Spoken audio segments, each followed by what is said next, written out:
having conversations with the flesh. When I sit here and when I see the importance of what God was trying to show Moses, even in the beginning. When I sit there and I look, we're going to Genesis 3. We can look and see of what's going on as far as reconciliation and religion. Why? What was the reconciliation? What did we have to be reconciled?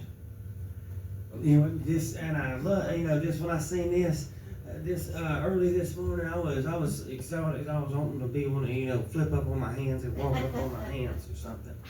In Genesis 3, we're going to go back to Genesis. In Genesis 3,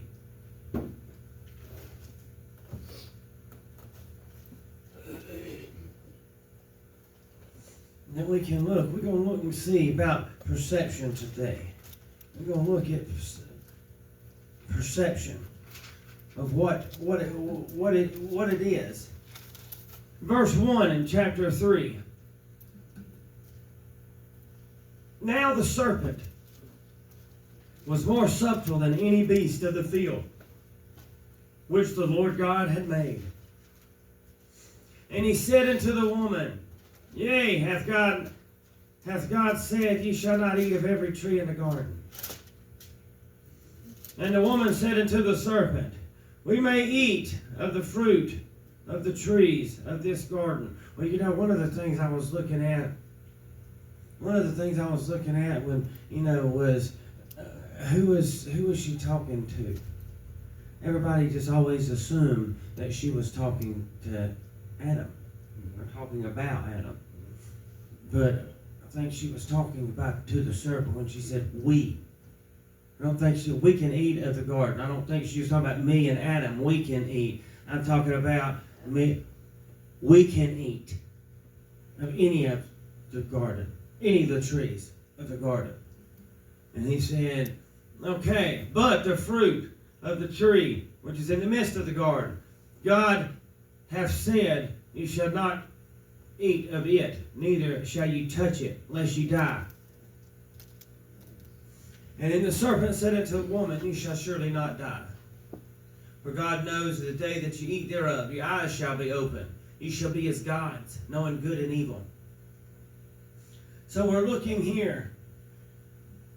That when I sit there and we're going to give you the definition of subtle is to be so delicate or precise as to be difficult to analyze or describe, to be very complex.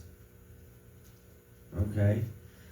I kind of believe that what we're looking, that we can look and you can look at the allegory today, that believing that the serpent that was having a little conversation here.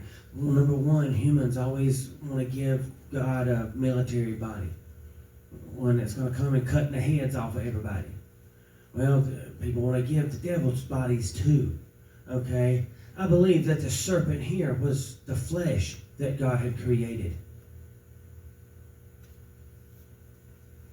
We always want to create a body for the serpent rather than looking inside oneself. That little voice that you argue with sometime. Do you realize that Eve didn't hear or see God explain that tree to Adam? She was just told about it. God said it, don't do it. So I can kind of see, instead of just, what's your eye? I kind of can see as she's walking and chilling throughout the day. And then she sits here. She's seeing this tree, sitting there, looking at this tree, looking here. And then all of a sudden she sees it and says, that's nice. That's pretty. And then her conscience comes up. Remember what Adam said? Yeah, but Adam said that you shouldn't eat. You can't eat of that tree. You'll die. And then instead of just a body, the flesh. I don't know about that. I wonder if he was serious. I wonder if he was for real. I wonder if he was real. So she took a little taste of it. What was the purpose of the ministry of reconciliation? When I mentioned that the first few chapters of Genesis, that the whole everything that we read can fit in those few chapters. The ministry of reconciliation is there too. What was the ministry of reconciliation?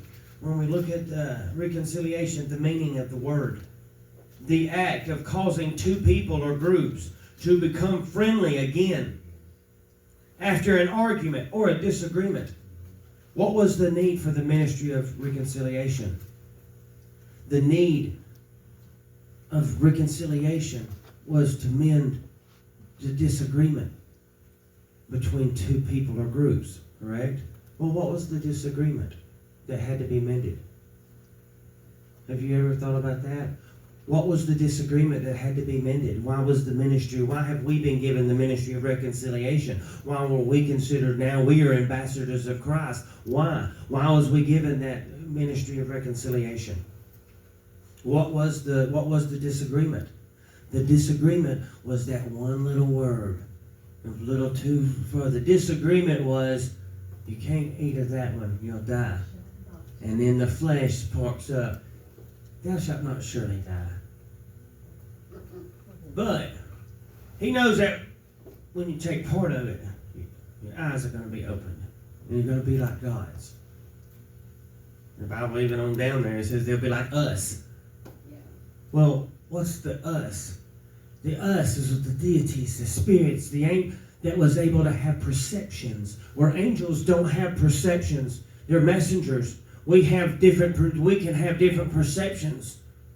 So when you can look and see of what the subtle thing of when you're sitting, it's so complex. It's hard to analyze. It's hard to know what's going on. It's difficult how to describe it. It's very complex. Doesn't that sound like you're describing human beings to me? When you're saying, well, the human behavior, it's just complex. Sometimes you'll see somebody love you today and hate you tomorrow. You don't understand.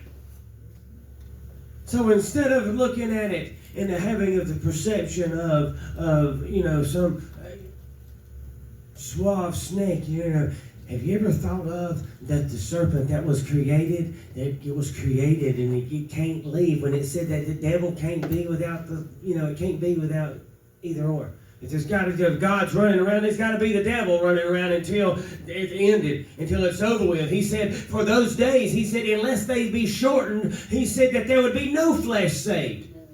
So that means that the flesh is important to God at some point. Well, why does he care about if it be saved or not?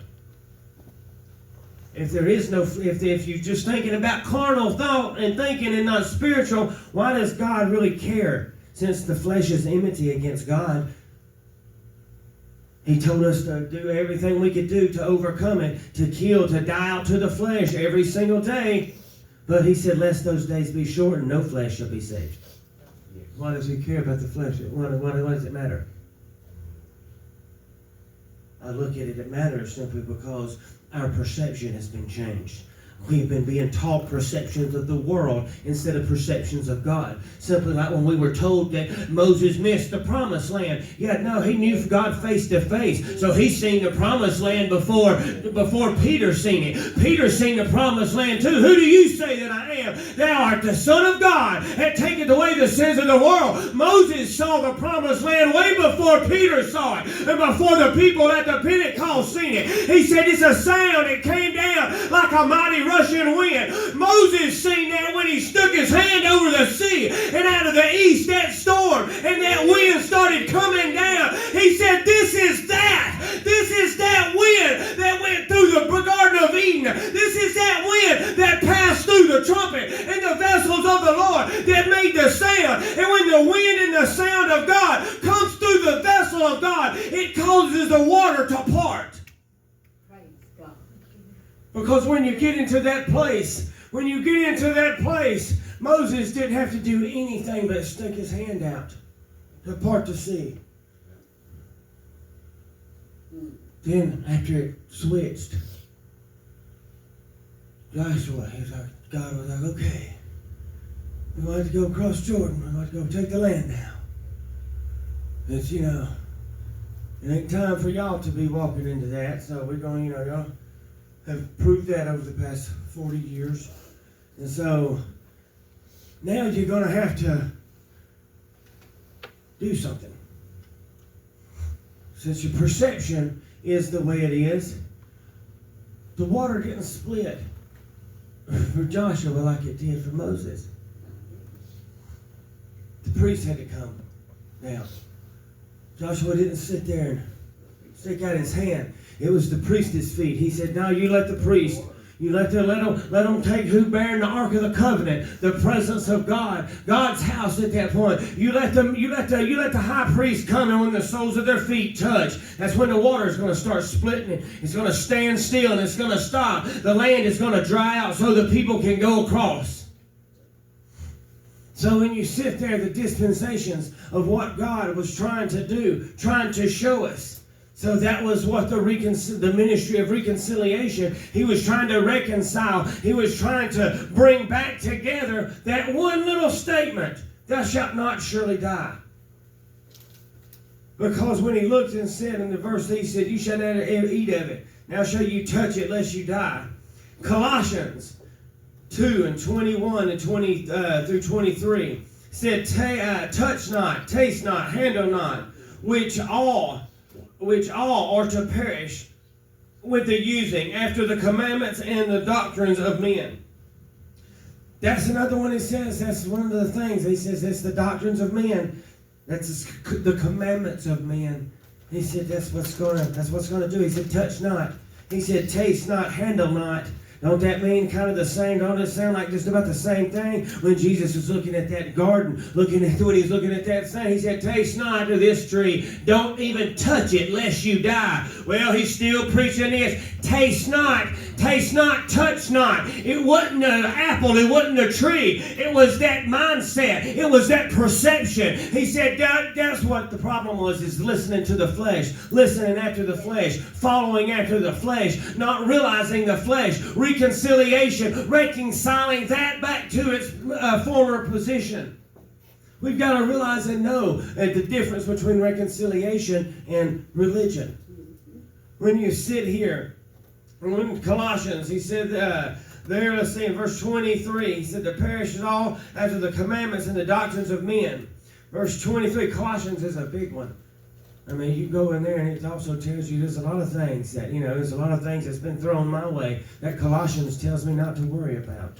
Go back and read the book. Go back and read the book.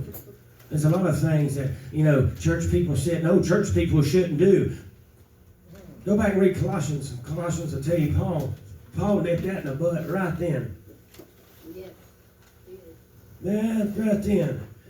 People was worried about swallowing a gnat, straining the camels, and vice versa, trying to do that. They missed the big picture. It's just all of a sudden like the laws, and they missed the biggest one that Jesus come. Jesus said there wouldn't but two.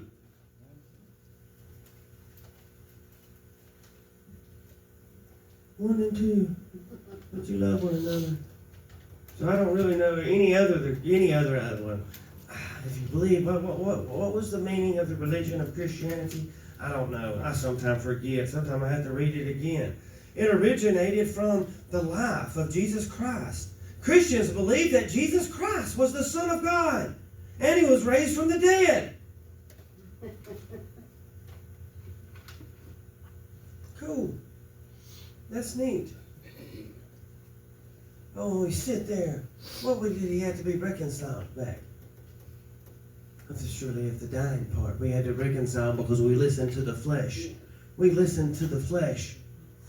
We listened to the flesh. People forget, that's what it's always been. When you sit there and you tell people, and I sit here and look at what's the normal of men to do. Oh, it's our arrogancy and our need for power and to overcome and to plunder and pillage and it lines up of the resume of what the enemy is coming to do. To kill and stealing and destroying.